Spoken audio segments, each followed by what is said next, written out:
he charged up the heights with his men, wearing a silk sash given to him by Tecumseh. This made him a conspicuous target, and as he ran up the hill, he was shot fatally through the chest. 300 Mohawk warriors jumped. Oh my gosh, dude.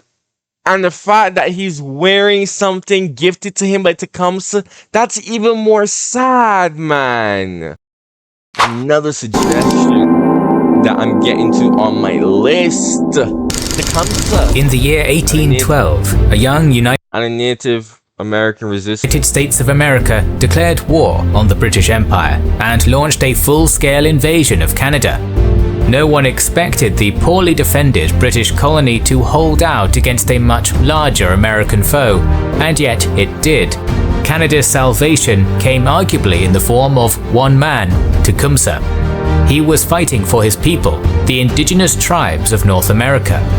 His alliance with the British was out of convenience alone, and his true goal was simple: to create a united native nation across the American frontier and retake the land that had been lost.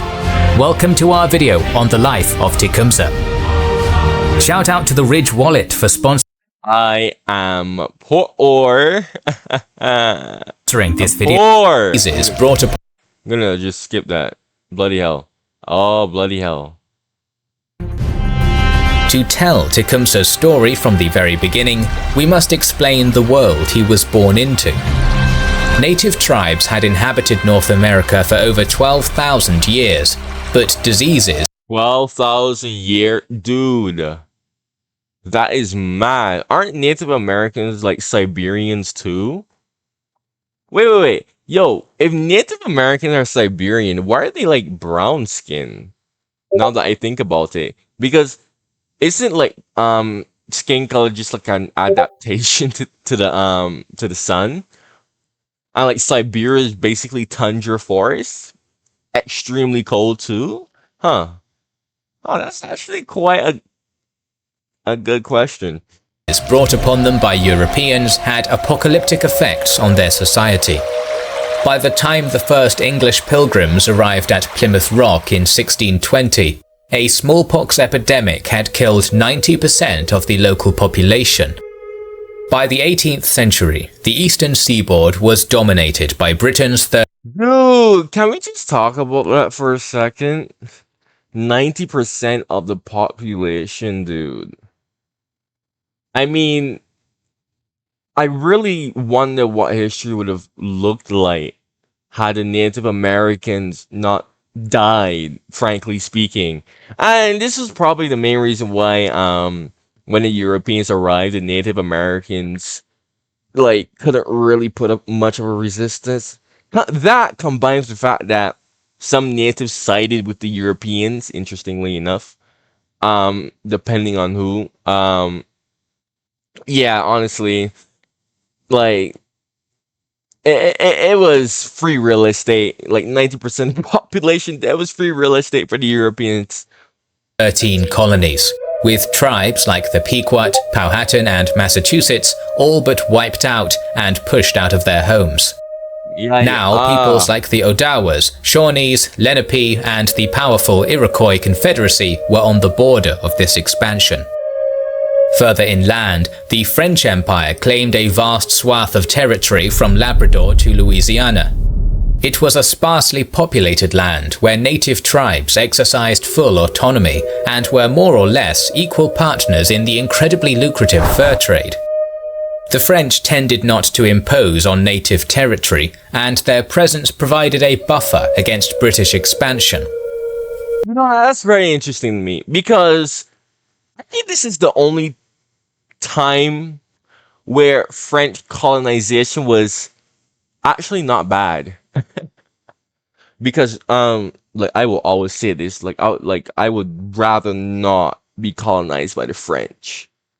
Like the British were much better colonial overlords to have than the French. But weirdly enough, this is like very uncanny of the French. But this is like when colonization was just beginning.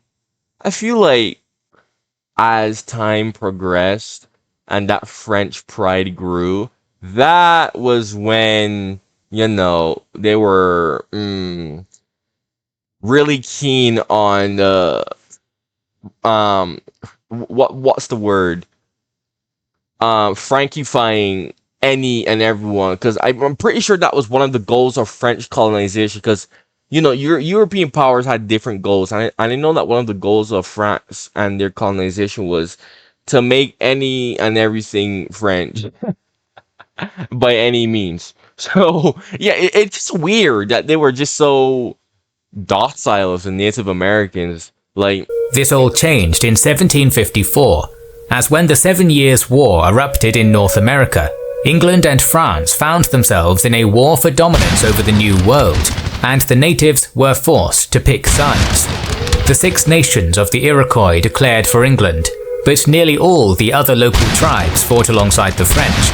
The French were ultimately defeated and their territory annexed. The British now ventured inland, occupying formerly French forts along the Great Lakes and Ohio. It was well known that, unlike the French, the British did not come to trade furs, but to flatten and tame the land and displace the natives who hunted and gathered there. As settlers began to trickle westwards and British soldiers treated the locals with contempt, whispers of war began to spread amongst the tribes of the Old Northwest.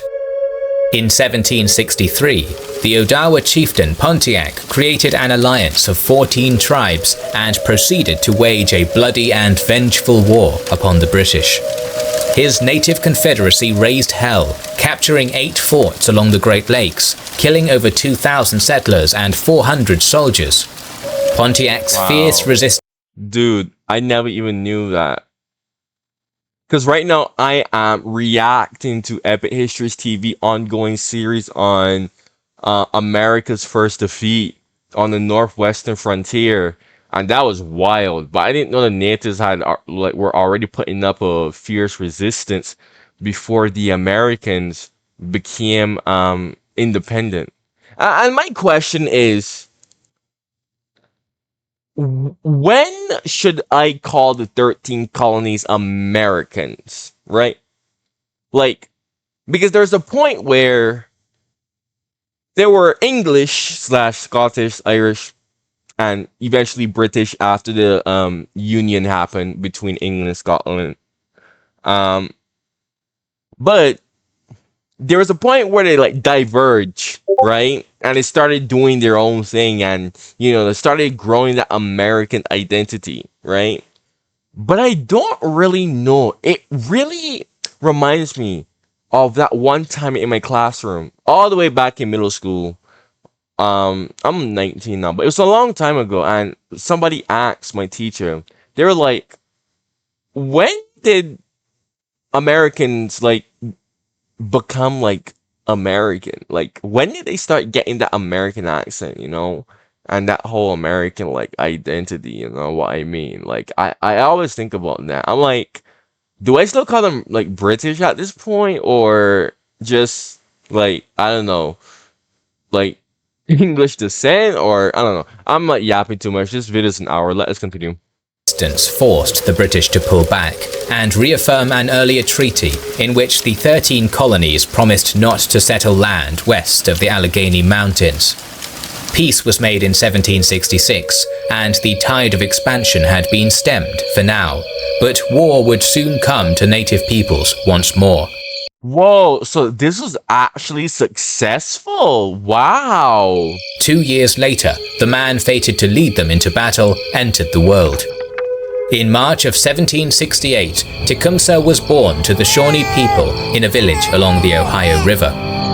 It is said that upon giving birth, his mother looked to the heavens and saw a comet blazing across the night sky. This is where the child got his name, Tecumseh, the shooting star. The Shawnee had long been boss name, bro. A wandering people, beset by conflicts with other tribes. In centuries past, the Iroquois had pushed them eastward from their old territory. They had settled in many places before coming to their present spot along the Ohio River. But turmoil and warfare would carry over into Tecumseh's childhood. In the same year he was born, the Iroquois sold land in Kentucky and West Virginia to the British. These were plains the Shawnee depended on for hunting, but when they voiced their protests, they were ignored both by the British and the Iroquois. So, when continental settlers began pouring westward into their newly purchased territory, Shawnee warriors prepared to defend their lands. In 1774, a 6-year-old Tecumseh watched his father, Puckeshinwau, and his eldest brother, Cheeseekau, partake in a ritual war dance before heading away to battle.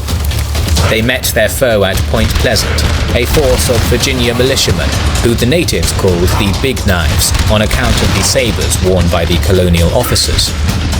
Outnumbered and outgunned, the native warriors were driven back.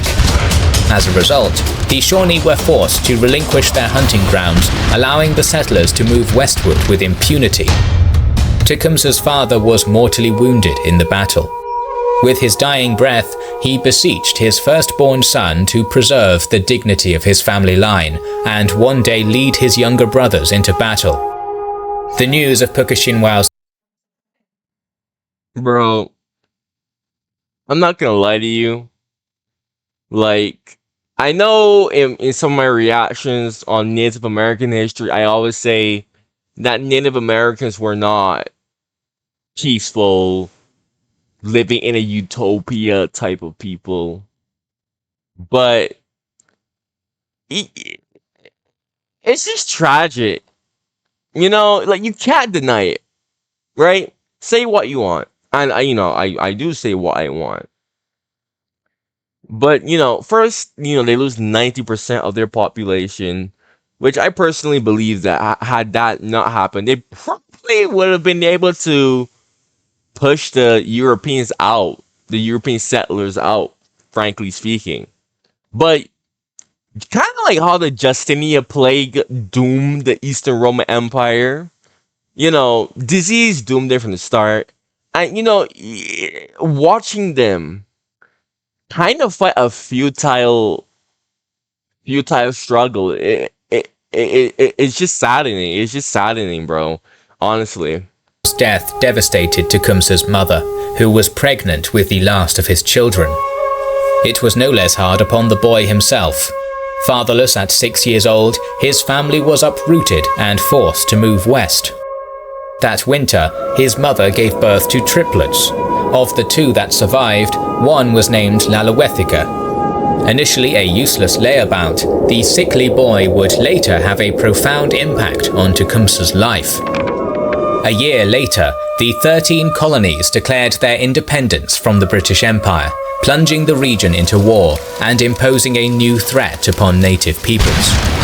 As the Revolutionary War raged between patriot and loyalist, many native bands now joined the fray on the side of the British Crown. Among them were the Shawnee, who sought to reclaim the lands lost to the now rebellious frontiersmen. This invoked the ire of the Americans, who responded wrathfully, sending soldiers into Shawnee lands. Before long, a large band of Kentucky militia were advancing upon Tecumseh's village. Still too young to fight, Tecumseh had fled alongside the women and children to nearby bluffs, while the warriors of the village tried to hold off the militia, to no avail. It was not the first time Tecumseh was forced to move, but this time he was there to see his village burn, witnessing with his own eyes the destruction caused by the Big Knives. Never again would Tecumseh sit. Man, oh man, oh man. And don't get me wrong, the natives probably did this to other natives, alright? Let's be real. In fact, Caribbean history, when they were teaching us about the natives in the Caribbean, they taught us that there were two types of native people. The Caribs, which is where the Caribbean actually got its name from, and the Arawaks. I forgot which one was which, but I know one was warlike as heck, really warlike, and one was peaceful, extremely peaceful. But I think it was the Arawaks that were extremely warlike, and they were brutal. But I don't know. It was either one or the other. But I know one was warlike and the other one was like really peaceful. So I don't know, man. I don't know, man. I don't know how to feel about this. It's like, yeah, war happens, but I don't know, man. It's just this is just giving me some type of sad feeling. I'm not gonna lie to you, bro. Idly by while his people's land was ravaged. In the years that followed, Tecumseh began training to become the warrior his father had wanted him to be. His eldest brother, Tecumseh, took full responsibility for his younger brother's growth, obeying his dying father's last wish. Tecumseh was taught how to hunt, how to fight, and how to live as a Shawnee warrior should. When he entered adolescence, Tecumseh blackened Tecumseh's face and sent him alone into the woods to find his guardian spirit. Tecumseh fasted and meditated, and his spirit came to him in a vision. He never revealed to anyone what form his ethereal guardian took. Tecumseh soon matured into a strong, intelligent young Plot twist. He didn't see no guardian. He just wanted to leave. Bro, how much you want to bet that's actually true? He didn't see no guardian, bro. He just wanted to leave the woods. Oh boy. young man. Allegedly, he once slew 16 bison with only a bow and a single quiver of arrows. He also drew no small amount of attention from the opposite sex. The women of the Shawnee were very fond of Tecumseh, but he did not indulge in their attention, often brushing off their advances. Yo! He like me for real. He like me for real.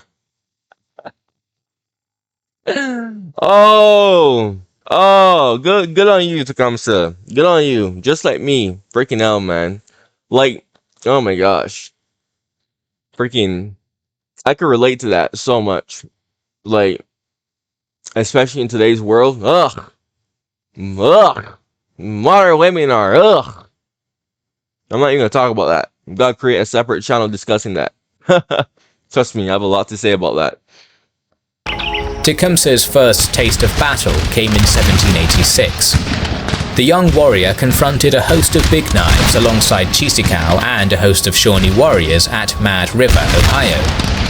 When the Americans fired a musket volley across the river, Tecumseh's nerve broke and he panicked and ran. He had failed his first test as a warrior. He was disgusted with himself and vowed to never show cowardice again. The following years saw Tecumseh come into his own. Bro, he was caught lacking, bro. He was caught lacking. Like, bro, his father looking down at him like, come on, bro. As a capable warrior, albeit still in the shadow of his eldest brother. Continued conflict with the United States seemed inevitable. The young nation was burgeoning and hungry for expansion. Many tribes were resolved to do whatever was necessary to stop colonial encroachment onto their land. In 1785, this tension evolved into a prolonged frontier conflict known to the Americans as the Northwest Indian War. Rarely able to take on the US Army head-on, many native warbands resorted to hit-and-run tactics. By 1788, Tecumseh and Cheesecow were involved in more than their fair share of skirmishes. Initially camped on the Ohio River, the two brothers and their band of warriors habitually raided the flatboats that traversed the busy thoroughfare. These boats carried food, provisions, and settlers, and their waylaying discouraged many from entering native land. During this turbulent period of his life, Tecumseh began to see the world in a new way. He was fighting alongside not just the Shawnee, but also Cherokees, Mingos, and Delawares. He began to see himself as a native. Wait a minute. Bro. Hold on. I'm seeing some familiar names. Hold on. Did America take Native American tribe names and place them on like cities and states? Really? Okay. Native first and a Shawnee second, and realized that his people would never be free of the yoke of colonialism unless they banded together as one. He began to detest the let me say something, bro. American colonialism, I think, no, it's Russia. Russia's the largest settler colonial state. But most of that is tundra, though. Most of Russia is tundra. So I would probably say America is the largest settler colonial state with like actual ground to settle, right? I don't know, bro. American colonialism was just the way how Americans were towards the natives were insane, dude, compared to any other settler colonial state like the UK, the Spanish, or the French. Like, yo, just a different animal. Like, seriously, dude. That's why earlier I was like, do I even call the 13 colonies British? Or do I just call them American? Because it seems like that sentiment is like obviously spilled over when they became independent. How they just had the urge to just expand and expand and expand, expand, expand, dude. Freaking hell. Like, manifest destiny, am I right? But yeah, I don't really think any other European power had that like urge to just expand and expand and expand like what the Americans had, right? Because usually colonialism, like there was either some goal to profit really and truly, in a general sense, but holy heck, man. idea that any one tribe could sell land to the whites, whatever the consequences it brought upon other tribes. Tecumseh came to the revelation that land belonged to no one band, but to all native peoples. Thus, he began to dream of a united and independent nation, held together by a shared indigenous identity. In 1791, an alliance of tribes formed to push the Americans back east of the Ohio River. Led by the Little Turtle of the Miami and Blue Jacket of the Shawnee, they fell upon a force of 1,000 US soldiers camped at the Wabash River and massacred them. No, I watched that reaction, bro. Yo, go check out that reaction by Epic History TV after you watch this. It is to this day the single greatest victory won alone by native peoples against the Americans. Tecumseh was not at the battle at the Wabash, but certainly took part in the increased back and forth raiding that followed in its wake. In September of 1792, Tecumseh and Cheeseekau joined a war party of Cherokees and Creeks and launched an assault upon Buchanan Station in Tennessee. From inside a stockaded blockhouse, 20 frontiersmen were able to hold off 300 native warriors. In this fateful battle, Cheeseekau was slain, shot dead by an American soldier through a porthole, while Tecumseh managed to retreat with his life. The loss of his older brother fell hard upon the young Shawnee, but Cheeseekau had accomplished what his dying father had beseeched he do all those years ago. Among many native groups, leadership was not determined through formal appointment, but by earning the respect of one's peers. In the years that followed Cheeseekau's death, Tecumseh had become a fighter of great renown and began to accumulate a small war band loyal to him. By 1794, the Northwest Indian War was nearing its climax. Tecumseh and his warriors joined forces with the Confederacy led by Little Turtle and Blue Jacket, forming a combined army of 1,300 men. Fighting alongside them was a British-led contingent of Canadian militias who had a vested interest in undermining American influence in the region. Together, they Oh, funny how that works. Before, when the 13 colonies became traitors, because that's literally. Oh my gosh, dude! Today is the 4th of July. What the heck?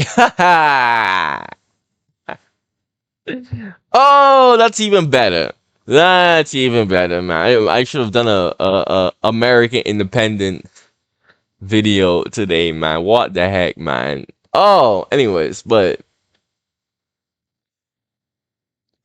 it's funny how that works. The British weren't as bad Well, I don't know.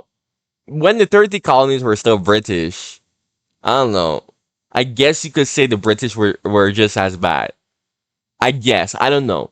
I would lean more to call the 13 colonies Americans. Because I don't know how natives were treated in Canada. Because I hear all about the natives in what's now the United States, but how were the natives treated in Canada, British Canada, right?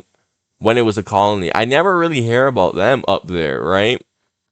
They faced an army of 2,000 American soldiers on the bank of the Maumee River.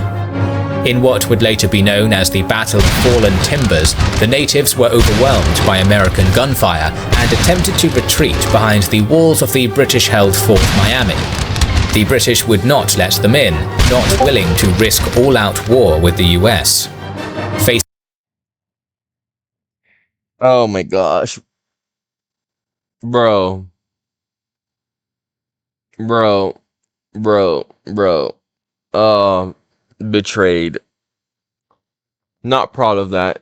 Not proud of that. Not proud of that. Not proud of that. Facing a massacre, the natives were forced to scatter. The betrayal Tecumseh suffered at the hands of the British was one he would not forget. The engagement at the Fallen Timbers ended the 10-year frontier war, and the United States finally managed to impose their sovereignty over the Old Northwest. Native leaders were compelled to sign the Treaty of Greenville, a document that forced them to recognize large chunks of Ohio and the Great Lakes as American soil. Tecumseh was disgusted by this capitulation and stubbornly refused to sign the treaty. Instead, he retreated with his followers to Buck Creek, where he founded a village. For the next 10 years, Tecumseh bided his time, waiting for the opportunity in which he could make his dream a reality, a dream of a united, self-sufficient native nation. That opportunity would arrive in 1805, when Tecumseh's laggard of a younger brother received a vision from the Great Spirit. The idler, known as Lalawethika, would transform into Tenskwatawa, the Great Prophet, and lead a religious revival that would bring together tribes from all corners of the American frontier. There's a growing... By the turn of the 19th century, it was clear that the Americans' hunger for territory had not been sated. The Louisiana Purchase, which saw a massive stretch of land sold by the French to the United States, all but confirmed that further ingress into native inhabited lands was inevitable. Napoleon sold this. Interesting, because when I reacted to the Napoleon series, you know what? Actually, no, I'm going to ask this question here, because why the hell not? When Napoleon became emperor, I actually said, okay, he's emperor of the French, but he's emperor of France. And someone in my comments told me that, no. He was emperor of the French people. Not France, but the French people. How in the world was someone who's the emperor of the French people, basically representing the French people, be able to do something like this? Like, did the French people say that, hey, let's sell this to America? No. I never heard any French people allow this to happen. Oh my gosh, man. Like, Napoleon, emperor of the French. Oh my god, he's basically emperor of France. Let's be real. In the aftermath of their victory in the Northwest Indian War, over 600,000 American pioneers would settle in the newly established states of Kentucky and Ohio, as well as the territory of Indiana, land once dominated by native tribes. Disunited and outnumbered, the natives of the frontier were direly outmatched. Despite this, Tecumseh never gave up his grand ambitions to retake native territories. As fate would have it, it would actually be his brother who would spark the movement that would snowball into the creation of his great confederacy. This man was Lalawethika, meaning he who makes a loud noise. He had always been the black sheep of the family, having never become a great warrior like his brothers. A freak accident had taken out his eye when he was young, and he spent the majority of his youth as a perpetually drunk good-for-nothing. In the year 18... Kings and generals. Ugh, you going in hard, man. You are going in hard. Oh. Bloody hell. Like, sheesh. Show some respect at least. 1805, everything changed. One day, Lalawethika was smoking in his wigwam when suddenly his body seized up and he fell into a trance. His stupor was so deep that those around him thought he had died, yet soon he awoke as a changed man. Lalawethika told everyone that he had received a vision from the Great Spirit, in which he had seen his people led onto a path of doom, and was now convinced that the Great Spirit had sent him on a mission to purify native culture for their salvation. He took on a new name, Tecumseh, the Open Door. In time, he became known to his people as the Prophet. The Prophet. What? What the heck? Bro, what? Now, I know when people go into comas, they tend to see some weird stuff. And I was actually looking into this. I'm like, are the things that people see in comas like hallucinations, or are they somewhat real? Because when you're in a coma, you're like in a state between like death and life. So it's like, is it hallucinations or is it actually somewhat legit? Right? Like, think about that for a second. Like, you can't really say that, oh, it's just like your brain messing with you. Because some of the things that people say in comas, I'm like, I don't think that's the brain messing with you, bro. Like, freaking, like, I don't think so. It soon began spreading his teachings amongst the Shawnee. He preached that his people were the Great Spirit's original creations. In contrast, the white people were children of the evil spirit that grew from the scum of the great waters. As such, natives bore an innate responsibility to keep their way of life pure of colonial influence. To this endeavor, he denounced intermarriage between natives and whites, which had become commonplace in the last few decades. He spoke out against alcoholism and forbade the evils of drink. He renounced European clothing and other such innovations brought to his lands since first contact, mandating his followers wear the traditional garments of their people.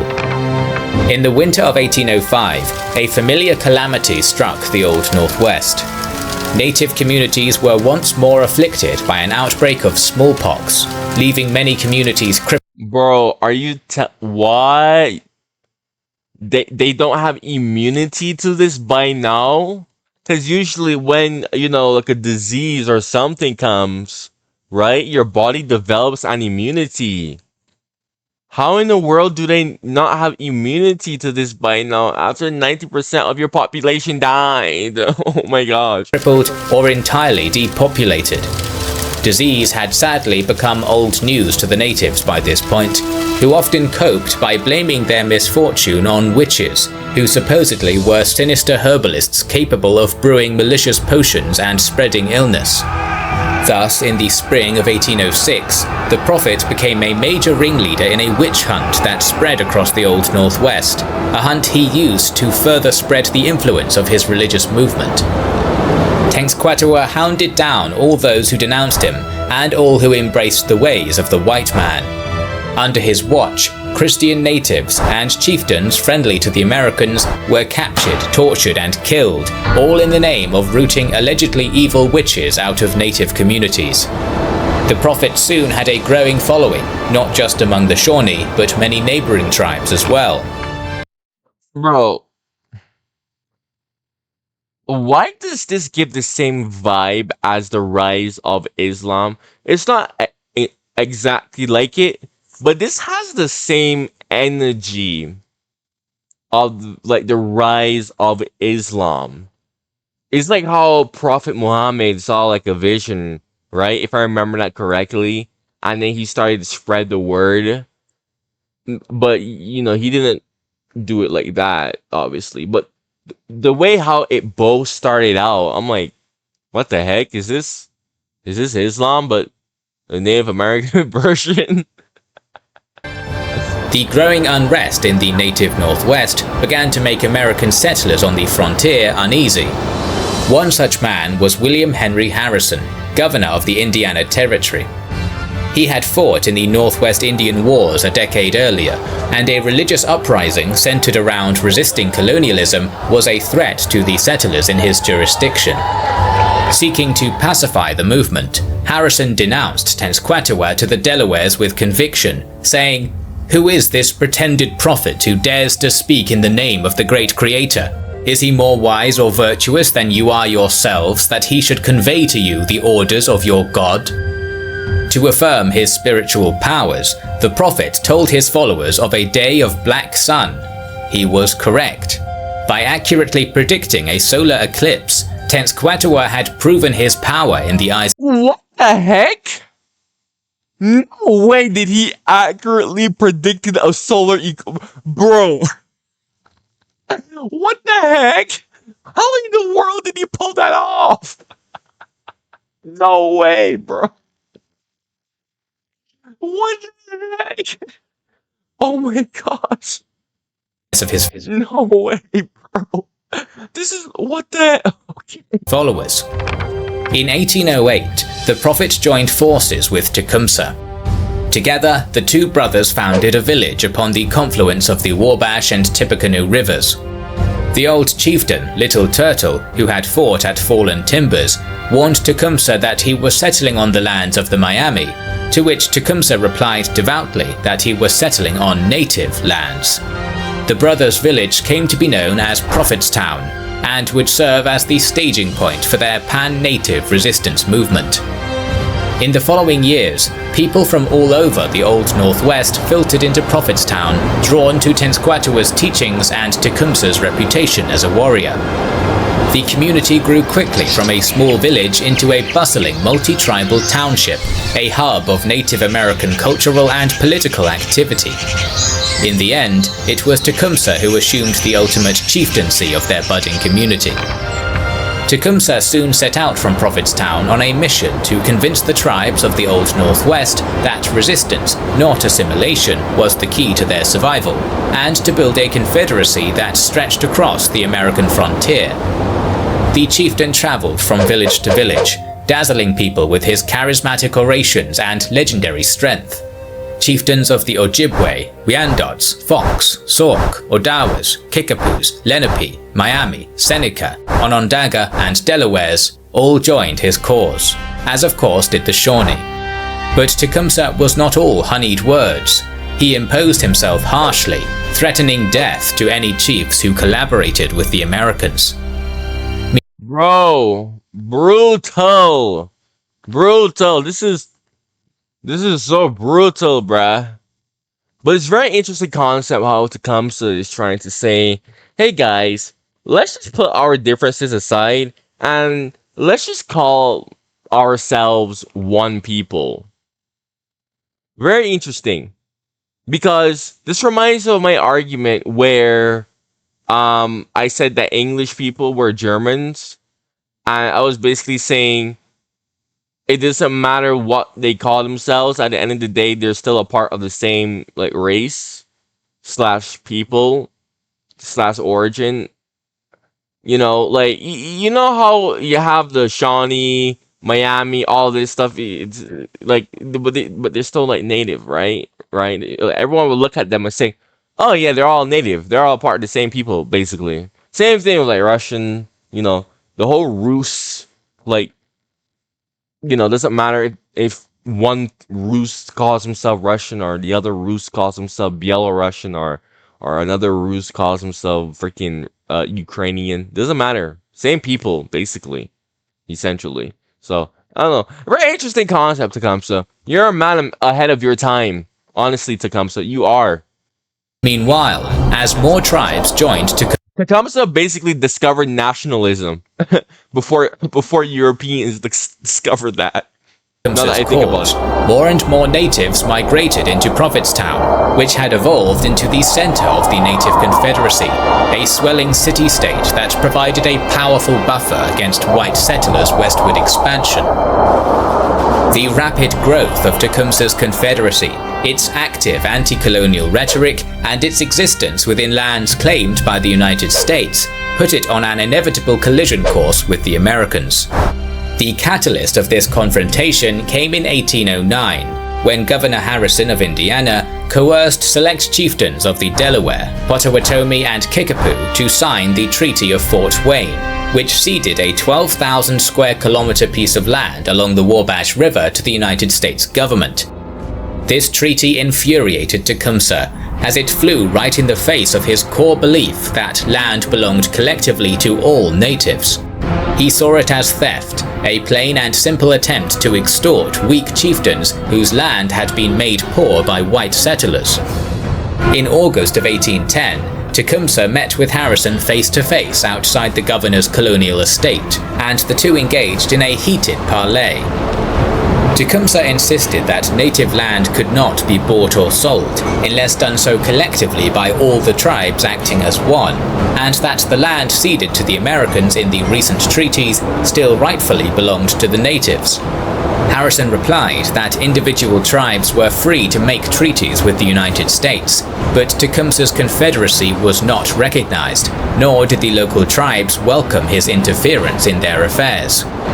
The back-and-forth debate inspired a passionate reply from Tecumseh and his most iconic quote, "Sell a country?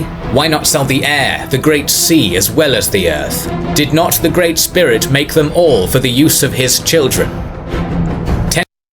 Oh, yo, oh, dude, I can feel the heat. I can feel the heat going through my bones, man. Oh, dude. Man, that would have been so cool, have a Native American country, bro. What the heck, man? How about the Kaiser in that movie where he like bashes on the table and then he like starts to yap. But still, dude, oh man, oh man, oh man, oh man, no man, oh man, oh man, oh man. It's so tragic. But again, Tecumseh. Oh yeah. Oh man, let's continue. Tensions soon grew between the two parties. Harrison was quick to point out that the Shawnee themselves had taken land from the Miamis, so what right had they to dictate the affairs of other tribes? If the tribes were all one nation, as Tecumseh claimed, why did the Great Spirit not have them all speak one language? Tecumseh. Oh, yo. Wait, Native Americans didn't speak. Oh, yo. Oh my gosh. I thought Native Americans like spoke like didn't even have to be like the same language, but I thought they could have like communicated with each other at least. Wow. Wow. They didn't even speak this. I'm not gonna lie to you, that's a valid point, bro. That's a valid point, bro. Because if you look at the language family, like it all starts with like one language that everybody knew how to speak, but over time people like diverge into their own unique languages, right? Like the Germanic family, for example, right? You know, there was Proto-Germanic, which is basically like, and when I say this, I'm not saying it's a modern, like, I'm not saying that it's like the German national language. I'm saying it's it's like the German language that every single person, a part of the German race, right? And when I say German race, I mean like, you know, like actual, like, you know, um, racially, oh, it's so hard to explain this, but you should understand what I'm saying when I mean that. But yo, Damn, the natives didn't even speak. Wow, dude. Wow. Freaking hell, dude.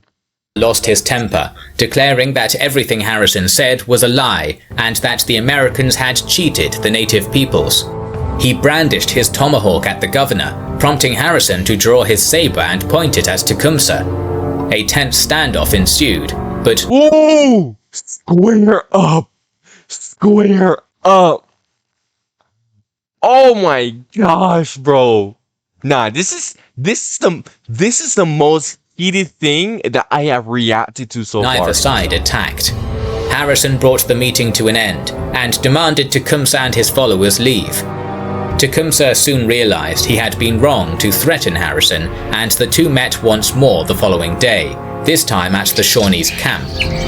This time, Tecumseh opted for a more diplomatic route. He offered the United States alliance against Britain, but only if they would renounce their claim to native lands purchased in recent treaties. Harrison replied cordially, saying he would present Tecumseh's terms to the president, but did not expect the natives' conditions to be met. To this, Tecumseh replied regretfully, "I hope the great chief will give up this land. He is so far off, he may sit still and drink his wine, whilst you and I will have to fight it out." Harrison was impressed by the integrity of his enemy. He remarked that, if it were not for the vicinity of the United States, he would perhaps be the founder of an empire. Facts, bro. Facts, bro. Literally, like, talk about unfortunate. That's what I'm saying. This is so unfortunate, dude. I agree with you, Governor Harris, because I feel the same way right now. I feel the same way. That's why I said, like, this could have been great. This could have been so great. You know, we could have had a great Native American empire. Oh my gosh. In 1811, Tecumseh traveled southwards to present-day Alabama. The natives of that region were known to the Americans as the Five Civilized Tribes due to their more positive predisposition to adopting European practices. Tecumseh's goal was to extend his alliance along the entirety of the American frontier, but he met fierce resistance in the south. The tribes there rejected his calls for unity more often than not, instead preferring to abide by the treaties they had signed with the United States. This is exemplified in an exchange between Tecumseh and Pushmataha, a chieftain of the Choctaws. Pushmataha stood firm against Tecumseh, delivering a pithy statement. "These white Americans give us fair exchange, their cloth, their guns, their tools, implements, and other things which the Choctaws need but do not make. It will be seen that the whites and Indians in this section are living on friendly and mutually beneficial terms." Tecumseh delivered a vehement reply. "Where today are the Pequot? Where are the Narragansett, the Mochican, the Poccanet, and other powerful tribes of our people? They have vanished before the avarice and oppression of the white man. Sleep not longer, O Choctaws and Chickasaws. Will not the bones of our dead be ploughed up and their graves turned into ploughed fields?" Unfortunately, his Again, I don't know, man. Like, most Native Americans died from disease. It wasn't even from the settlers. So, I mean, some of what he's saying is true, but I don't know. I think he's kind of gaslighting. You know, he's kind of gaslighting a bit. I'm not gonna lie. Ugh, pain, bro. I feel pain. When I say that I'm feeling it, like I really do feel hurt because he feels so determined. But it's all in vain. His words fell on deaf ears, and the Choctaws refused to join his cause. Nevertheless, Tecumseh did find limited success in the south. In September, he rode into the Muskogee town of Tuckabatchee. There he delivered another impassioned speech about the unity of natives and resistance against the white man. Thousands of warriors raised their tomahawks and cheered, but one old chieftain remained silent. One story claims that Tecumseh stalked over to this chieftain and declared that he would march to Fort Detroit, stamp his foot into the earth, and shake down every house in Tukabatchi to prove that he had been chosen by the Great Spirit. Tecumseh then ventured back northwards, and sure enough, on December 16, 1811, the New Madrid earthquake rocked the southern United States, and every house in Tukabatchi was shaken to its foundations. Many interpret Bro. No way, bro. No way. First we have the solar eclipse thing happening. Now we have this. Oh my gosh. interpreted this as the coming of Tecumseh's prophecy and proof they should join his confederacy. Henceforth, a significant amount of Muskogees declared themselves for Tecumseh, a faction which became known as the Red Sticks. Meanwhile, in Indiana, Governor Harrison was aware that Tecumseh was away from Prophetstown, which was currently under the administration of Tenskwatawa. Harrison knew that Tecumseh was the main military power in the Native Confederacy, and his absence made this the right time to strike. Harrison's goal was to conquer Prophetstown, thereby ripping the heart out of the growing Confederacy and eliminating the threat of a native invasion of Indiana before it could begin. Harrison sent the Prophet an ultimatum. All Potawatomis, Kickapoos, and Winnebagos were to be expelled from Prophetstown. All warriors who had launched raids upon United States citizens had to be surrendered, and all goods and horses stolen from settlers had to be returned. These terms served to effectively disband the Native Confederacy, and unsurprisingly, were unilaterally rejected. On September 20th, 1811, Harrison marched northwards with an army of 1,000 men. Comprising this force were 325 Army regulars and 625 volunteers, largely from Kentucky and the Indiana Territory. The militia was made up primarily of infantrymen, but also featured mounted sharpshooters and dragoons. The US Army still doesn't have a big amount of people by now. Only 1,000? Like, this is what, 1811? This is when Napoleon was ravaging Europe. Come on, America. Why does America not have a bigger army at this point? I get when America was like recently independent, 83, I think. Yeah. But is 1811 and they still can't muster a bigger force? Like, how long until they actually started really like mustering a huge force? The principal weapon used by this expeditionary force was the Model 1795 Springfield flintlock musket, a firearm capable of discharging 3 rounds per minute. The army stopped at present-day Terre Haute, Indiana, and constructed a stockade named Fort Harrison, which would be a staging point for their upcoming assault. Within their town, the Prophet's warriors numbered anywhere from 500 to 700, divided into tribal contingents of Winnebagos, Kickapoos, Potawatomis, Wyandots, and Shawnees, each numbering about 125 men. Most of the natives were armed with British Brown Bess muskets and carried knives, tomahawks, and war You're not going to get clubs. By November 6th, the Americans had advanced out of Fort Harrison and made camp on a high ridge around 1,000 yards west of Prophetstown. Before he had headed south, Tecumseh had warned his brother not to engage in combat, for he did not want open war before his confederacy was fully mobilized. Despite this, he was not present, and the warriors of Prophetstown looked to Tenskwatawa for guidance. The Prophet had made overtures for peace that afternoon, but this was a fruitless endeavor, as Harrison could not accept any terms short of the abandonment of Prophetstown and the dispersal of its inhabitants. Meanwhile, the natives had become deeply uneased by the army at their doorstep, and many itched for confrontation. The most popular story claims the Winnebago faction denounced any attempt at peace and demanded Tenskwatawa send them into battle. Thus, the Prophet sought a vision with the Great Spirit and returned to his warriors with a plan. to assassinate Governor Harrison, thereby beheading the American army and making them unable to fight. The Winnebagos demanded that the Wait. That's a bad idea, because there's a chain of command. There's a chain of command. I don't think that's a good idea. That's even the president, right? Like you can't really assassinate the president, because if you do that, the vice president takes over, and if you assassinate the vice president, I know someone else takes over, but I forgot. But there's a whole chain of command, so I don't think this is a bright idea. But the attack had to be that night. Thus, Tenskwatawa invoked his shamanic powers to confer with the Great Spirit, promising that the elimination of Harrison could be carried out via a nighttime assault upon the American camp.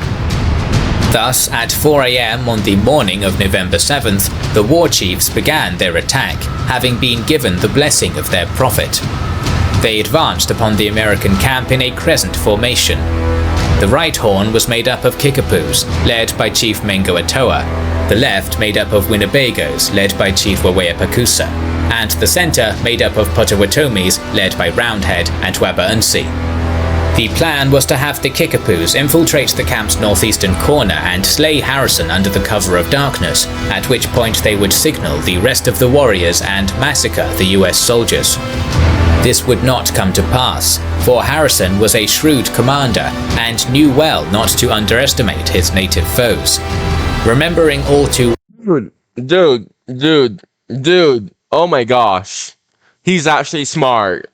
He's not one of those people who underestimate their opponents. Bro, like, when you're I never really understood why people would underestimate opponents in the middle of a battle, like, ever, because anything could happen. Honestly, when you're in a battle where you can literally die, me personally, I would not take any chances, bro.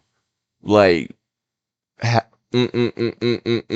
well how 1,000 US soldiers had been massacred at the ambush at the Wabash back in 1791.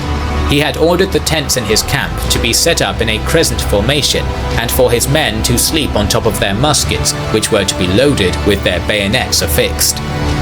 The Kickapoos reached the American camp ahead of the other native contingents, crawling on the flats of their stomachs. At around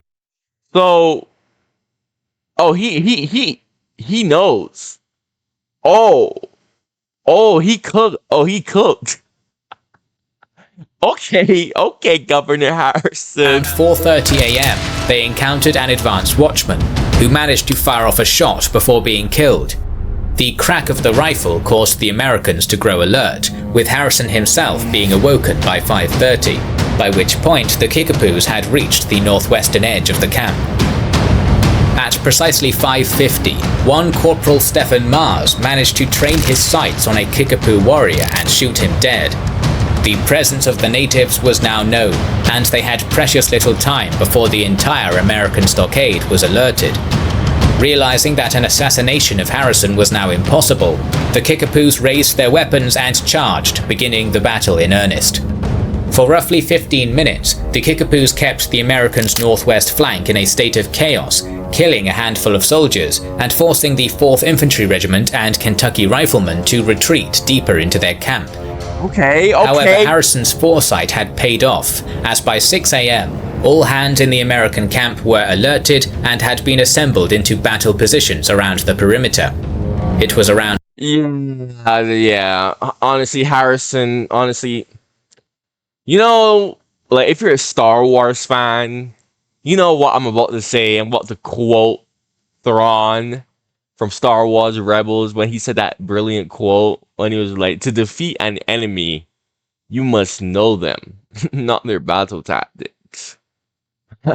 In this case, bro, he knew his enemy all right. And this time... Well, you could say that, not necessarily, but you could say that he knew the battle tactics, but I don't know. Yeah, you could argue for either or, whatever. And that the rest of the native warriors arrived on the scene, with the Potawatomis launching an assault on the northwest. The battle had devolved into a slugfest, a contest decided by numbers and firepower. In this, the natives were outmatched. As the hour progressed, the tides began to turn. A company under one Captain Snelling had driven the Potawatomis from the woods, who regrouped and assaulted the northern center, causing a company led by Captain Robb to collapse and fall back, only to have Snelling's contingent fall in and beat back the ensuing Potawatomi advance. Meanwhile, the Winnebagos struck from the south, engaging in a fierce shootout with the companies of Captain Spencer and Warwick. This too was futile, as Robb's reformed unit arrived to reinforce their compatriots and drive off their enemy. By 7 a.m., the sun was beginning to rise, and the natives realized they were outnumbered 2 to 1. Heavily demoralized, they began retreating back to Prophetstown. Here, the Americans launched a counterattack. Fully mobilized and invigorated after repelling an attack, they encircled and charged the fleeing natives, slaying a handful more before the warriors made it back behind the fortifications of Prophetstown. Upon their return, many warriors were outraged at the Prophet, for he had promised them that the Great Spirit had ensured him of victory. The powerful shaman was called out for being a fraud. Many renounced their loyalty to him and deserted Prophetstown. Oh, dude. Dude, that's actually so bad. That is actually so bad. Oh my gosh, bro. Tenskwatawa made desperate pleas to have them stand and fight, but they fell upon deaf ears. The next morning, the American troops marched into Prophetstown to find it had been abandoned and burned it to the ground. Oh, dude. Oh, poor Tecumseh, bro. Who had laid the groundwork of Tecumseh's confederacy, had lost almost all his influence. The town that served as the heart of native unity had been burned down. This was a harsh blow to the native resistance, but it was not the end. Tecumseh himself still had power, for chieftains of many tribes were still loyal to him. In the face of this setback, he was forced to turn to an old ally against the American threat, the British Empire. The British Empire. The empire that America would tear apart in the future. June 17, 1812, the United States Senate voted narrowly in favor of armed conflict with Great Britain. This war had been a long time coming. As a certain Napoleon Bonaparte had been conquering across Europe, the British had imposed themselves upon US sovereignty, embargoing American trade with France and her allies, while kidnapping sailors off American ships to supplement the Royal Navy's perpetual need for manpower. I will never understand what in the world was Britain thinking doing this. Like, I can understand stopping trade with Napoleon. That's fine. But literally pressing men into service? I forgot what the term was called. But like, what in the world was Britain thinking? Thinking that America wouldn't respond? But these were not the real causes of the war. For decades, the British Empire had been empowering native tribes on the US frontier to resist American expansion. Indeed, most of the muskets used by Tecumseh's warriors were British manufactured. For the warhawks in Washington, this provided the excuse needed to pursue American territorial expansion, first by annexing British Canada, then by expanding deeper into the lands of the native tribes on their western frontier. One of the main obstacles preventing American expansionism was still alive and well. Tecumseh had never stopped preparing for war.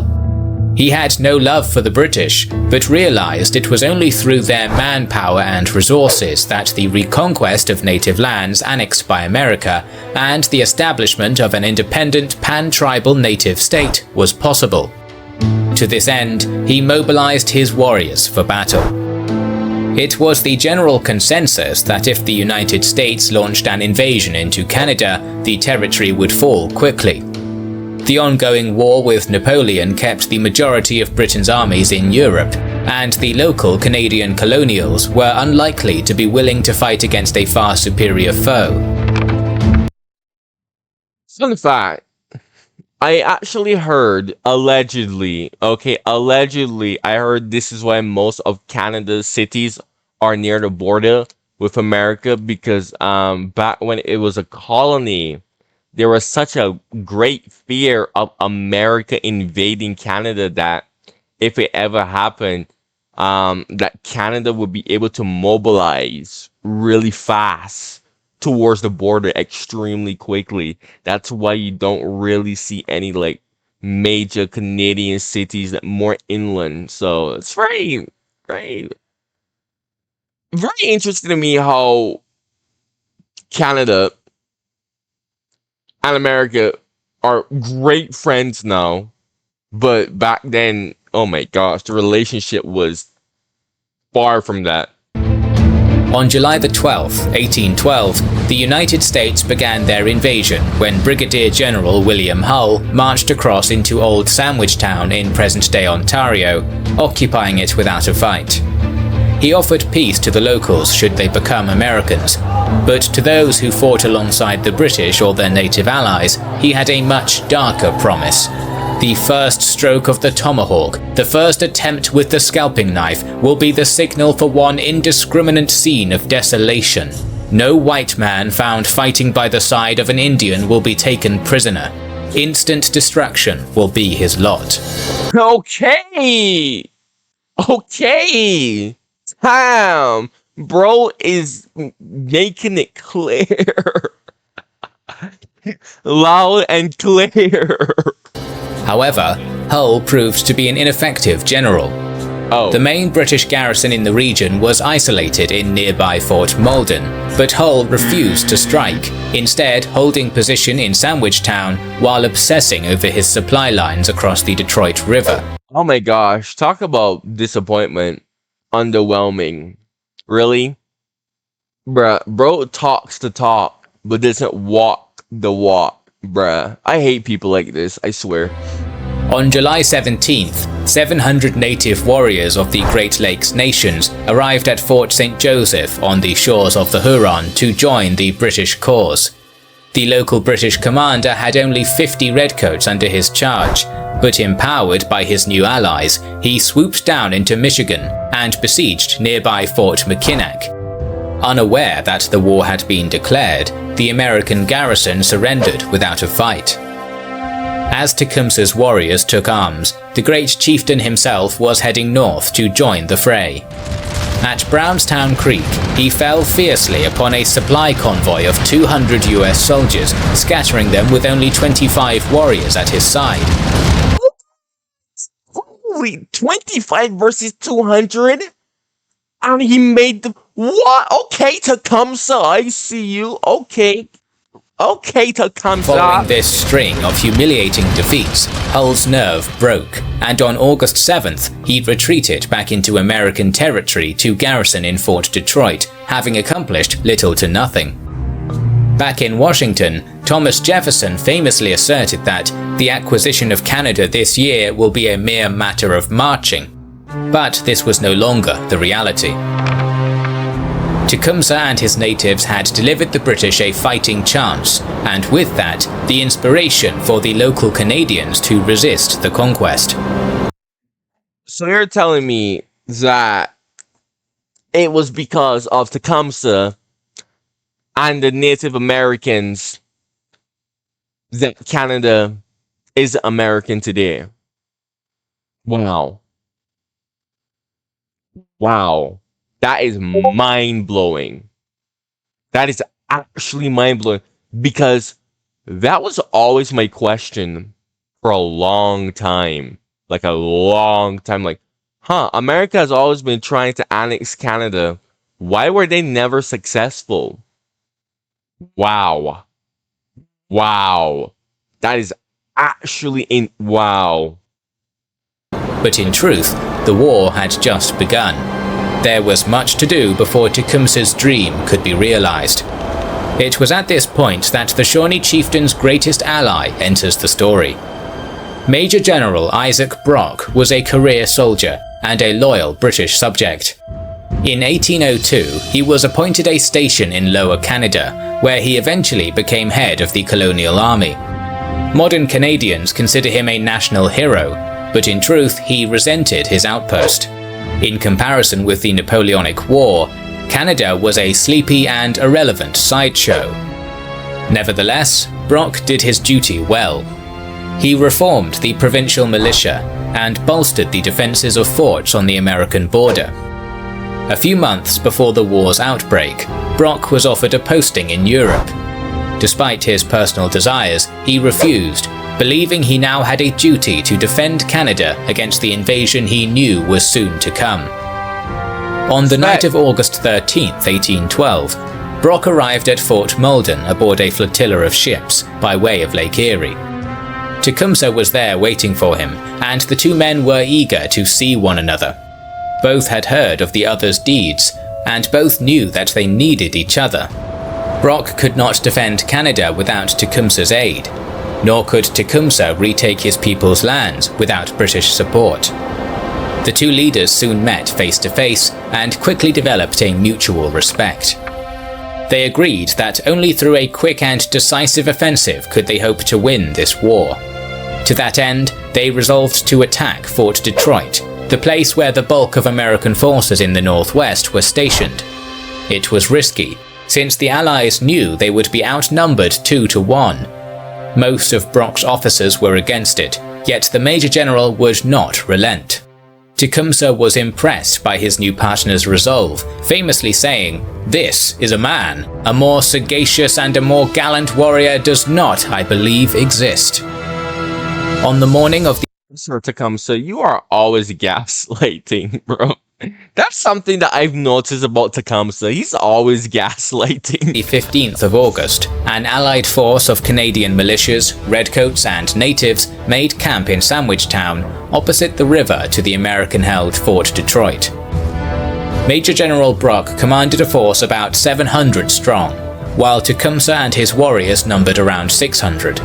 Meanwhile, General Hull had 2,500 men garrisoned inside his well-fortified walls, double the number of his opponent. Ooh. Brock wrote a letter to his American adversary, demanding his immediate surrender, saying, "It is far from my inclination to join in a war of extermination, but you must be aware that the numerous body of Indians who have attached themselves to my troops will be beyond my control the moment the contest commences." In truth, Tecumseh was no butcher, and in fact abhorred unnecessary killing, but through captured intelligence, he and Brock both knew that General Hull was terrified of native warriors, and that the fear of a savage massacre may be enough to break him. Yet still, no surrender came. The following night, Brock began to ferry his troops across the river. The British opened fire with their 3 heavy cannons and 2 mortars to cover the crossing. Holy crap! This is the first time that I've seen a mortar being like talked about in a freaking reaction video on the freaking 19th century, bro. Oh my gosh! And this is the Napoleonic Wars. Wait, were mortars used in Europe when Napoleon was conquering Europe? Because I always heard about cannons, but I never heard about mortars. What the heck? Huh. Someone please answer that question. I'm actually very curious. Well, if you've made it this far into the video, this video is extremely long. Hull ordered his 24-pounders to return fire. Neither side managed to inflict much damage upon the other, but on the morning of the 16th, a cannonball struck the fort's mess hall and killed 2 Americans. Upon crossing the river, Brock organized his troops into 2 rows a mile out from the fortress walls, boldly placing himself at the front of the line. An officer pleaded that he not expose himself so plainly, to which he replied, "Many here follow me from a feeling of personal regard. I will not ask them to go where I will not lead them." When news arrived that a force of 400... Alright, I see you, Brock. Alright, Brock. Okay, Brock. Bro, okay. 100 Ohio militiamen were arriving from his rear. Brock doubled down and marched his troops to the far side of the fort, opposite to the river. Meanwhile, Tecumseh and his warriors had quietly made the river crossing 5 miles south, filtering his men into a forest within view of the fort. Ingeniously, he paraded his men in circles, repeatedly having them pass through a gap in the tree line within view of the Americans, delivering ferocious war cries all the while. Dude, I swear to... don't want to say the Lord's name in vain, but I swear to you, how many times have I heard of a smaller army using parading tactics to appear bigger than what they actually are? I think... Hold on a minute. Didn't Napoleon make a quote about that? Like, when you are... I think... Was this Napoleon or was this someone else? I don't know. Some, like, famous general made this quote where it was like, when you are strong, act weak. But when you are weak, act strong. And this is a perfect example of when you are weaker than the enemy, you know, you act strong. I've seen this tactic being used so many times. And I swear it always works. In fact, in the American Civil War, actually, this tactic was used. I forgot the battle. Was it the battle? No. Forgot, but can't believe this is literally like oldest trick in the book, bro.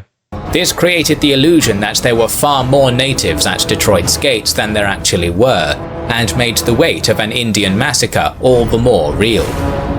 By now, General Hull had been psychologically broken, with contemporary reports claiming he sat in a muted daze, saliva and tobacco dripping limply from his chin. Within his fort there were women and children, including his very own daughter and grandchild. The man had never had the will of a soldier, and the mind games of Brock and Tecumseh had broken him.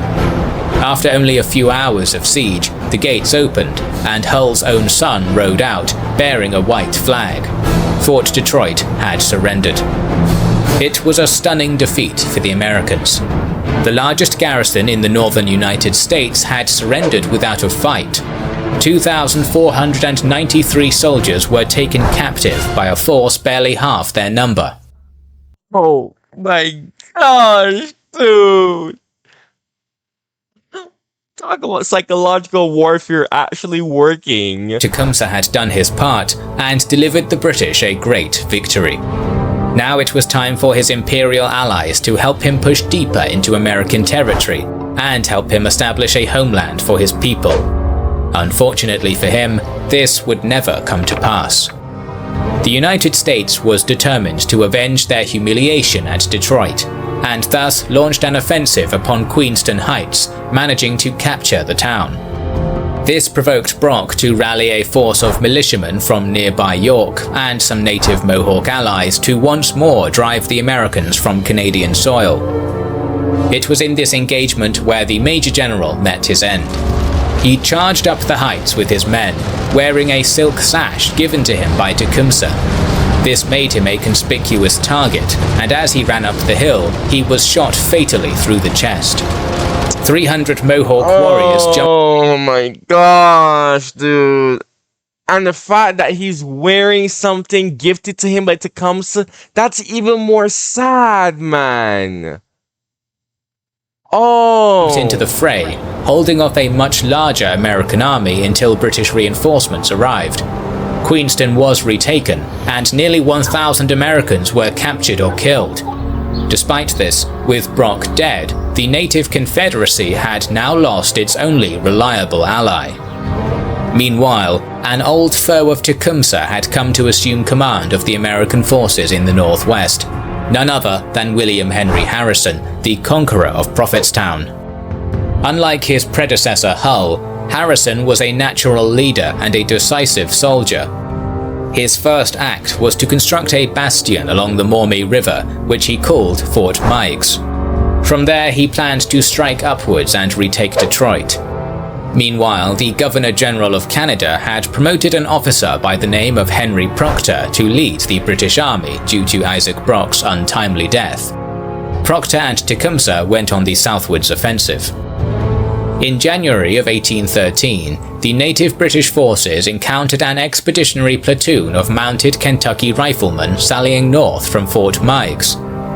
They clashed on a battlefield outside the borough of Frenchtown. For once, the Americans were outnumbered and suffered a resounding defeat.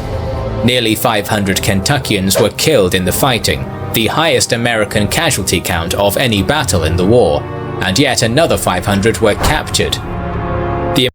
Bro, so far the Americans are losing horribly. How did this go wrong? I don't get it. How did this... Well, actually, Brock is dead. So things are slowly starting to go wrong, but still, it still seems to be going in the right direction. The American prisoners were put on a forced march back to Fort Malden for detainment. Native warriors began taking liberties with their captives, robbing and killing the injured, and cutting down any who would not keep pace with the slog. Tecumseh himself had left before the battle's end, and was not present to see the massacre.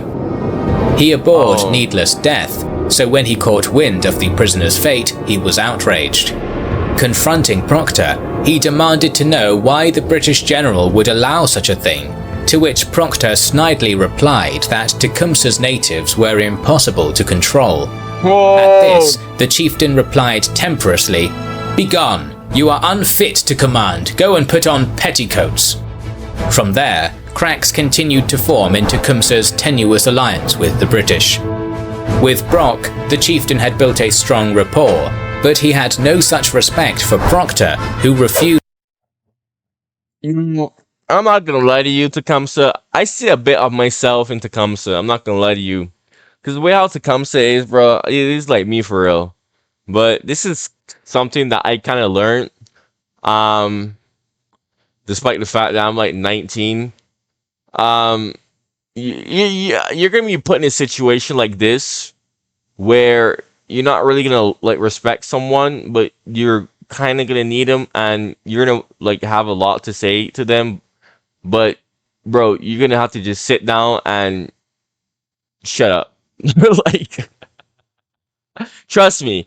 Oh my god, you don't know how petty I am. I've been in plenty of situations like this where I literally like told off plenty of people, and you know, the end result was, I don't know, to most people they'll be like, oh, that didn't end well for you, but from my opinion, I didn't really care. So but I'm not really here to talk about my life. All I'm saying is that I see a bit of myself with Tecumseh, and I say this because Tecumseh should just shut up and kept his opinions to himself and wait until he got his confederation. Maybe then, you know, tell him off. Used to fight the war on the natives' terms, as Brock had. Meanwhile, the Americans would remember the massacre at Frenchtown, their slain prisoners would become martyrs, and the event became a rallying cry for the rest of the war. Sure enough, the tides began to turn. In the spring of 1813, Tecumseh convinced a begrudging Proctor into launching a joint assault upon Fort Meigs. Twice a force of 1,200 natives and 900 British soldiers laid siege to the fort, but twice Harrison managed to repel them, despite suffering heavy casualties. As more Americans fell into British captivity during these battles, Tecumseh continued to prevent massacres as much as he could. It is because of this that many Americans to this day regard him with the respect befitting a noble foe. The failing relationship between Tecumseh and his allies was further exacerbated when the United States won a decisive naval engagement in September of 1813.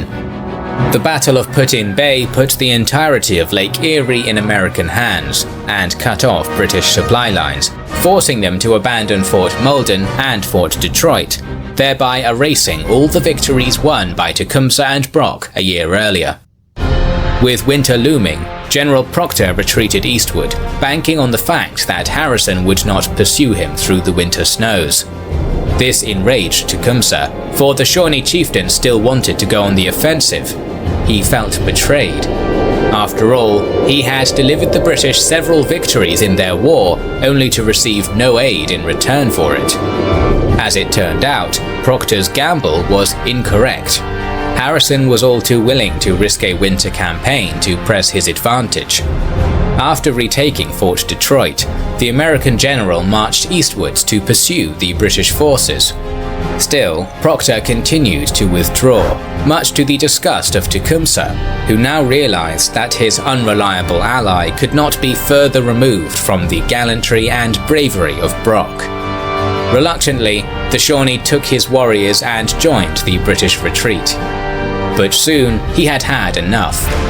Realizing there was no end to Procter's timidity, Tecumseh stood before the general and put his foot in the earth, issuing him an ultimatum. The British would withdraw no further, or the alliance between them and his native confederacy was over. In declaring this, Tecumseh had said choice words that would go down in history. Our lives are in the hands of the Great Spirit. We are determined to defend our lands, and if it be His will, we wish to leave our bones upon them. Oh my gosh, dude. I really wish this had gone well for Tecumseh. I really... Man. Oh man, dude. They need to make a movie about this. Bro, they need to make a movie about this, bro. They need to. This will make such a great movie. And the ending will be so sad, but it will be such a good movie, bro. With his hand being forced, Procter agreed to face Harrison's army. He chose to make his stand on the banks of the Canadian River Thames near Moraviantown, a village of Christian Delawares. Procter's 900 men lined themselves in rows perpendicular to the river. Exhausted and starving from their forced march, the Redcoats were in no state to fight. Tecumseh stationed his warriors in a black ash swamp to the British right, where they would have ample cover and could flank the approaching American army. I don't like the size of that army. The emboldened Grand Chieftain personally shook the hand of each British officer before rejoining his men. Before long, the Americans were in sight. Harrison's force was imposing, nearly 4,000 strong. They more— No. Run. Run. Run. Run. Don't. No. Tecumseh. Oh gosh. Oh gosh. You know what? I'm like taking some notes on this. Because like I said before, I see a bit of myself with Tecumseh. Gotta take some notes from this. Don't make the same mistakes as what he's about to do right now. Oh, maturity is realizing that you gotta put your pride aside and accept when some things aren't gonna go your way. That is something that I've come to terms with quite recently, frankly speaking. more than doubles the numbers of the British and natives combined. Procter had made no attempt to build earthworks to fortify his position, and so the plains between him and the Americans remained entirely uncontested. Harrison knew that the best way to break his enemy was to move fast and strike hard, much like he had done at Prophetstown 2 years earlier. The American general kept the bulk of his militia and infantry in reserve, and organized a center column of mounted Kentucky riflemen to barrel down towards the British line. Tecumseh and his warriors opened fire from the swamp, but were unable to stop the cavalry from thundering into their redcoat allies. This devastating charge broke the British morale. Gripped by panic, they broke formation and scattered, offering only a token resistance through disorganized and scattered gunfire. General Procter fled the field with 250 of his men, while the remaining 600 British soldiers were either captured or cut down. When Tecumseh was young, he had taken an oath to never again flee in the face of battle. Even now, with his allies abandoning him and outnumbered 8-1 by his enemy, he would uphold that oath. Entrenched deep in the swamps, the natives fought on without British aid. Harrison ordered his Kentucky cavalrymen to break their lines, but their initial charge was cut down by a fusillade of native gunfire. Last stand. Oh my gosh. And they're fighting hard. Honestly, respect Tecumseh. From there, the battle devolved into a drawn-out shootout, with both sides trading fire amid. I swear to you, bro. I swear, literally me. I don't want to sound edgy right now, but Tecumseh is literally me right now, bro. The cover of the swampy thicket. It is here, in a battlefield of smoky air and muddy mire, that the story of Tecumseh ends. As the chaotic shootout continued, an American soldier managed to train his sights on the proud Shawnee chieftain and shoot him through the chest. Tecumseh was killed immediately upon the impact. It didn't take long for news of Tecumseh's death to spread among the native warriors. Deeply demoralized by this, and feared by the rest of Harrison's army descending upon them, they fled the battlefield and scattered. The Battle of the Thames was a decisive victory for the Americans and spelled the end of the Great Native Coalition. Tecumseh had been the glue that bound them together. No other warrior among them had as much respect from so many diverse tribes. After the engagement at Moravian Town, many individual chieftains surrendered to Governor Harrison and returned to their homes, beholden to the will of the United States. There would be no more United Native Front, and no more attempts to form a united indigenous nation on North American soil. The confederacy that Tecumseh had spent so many years building in life inevitably dissolved with his death. The War of 1812 would rage on for another 2 years after Tecumseh's passing, but native warriors no longer played a major role. Both British. They saved Canada. They saved Canada and got nothing out of it. This is what I got from this video. This is what I'm going to tell people.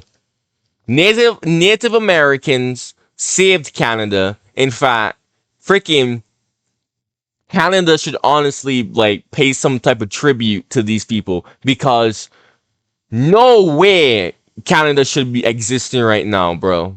No way.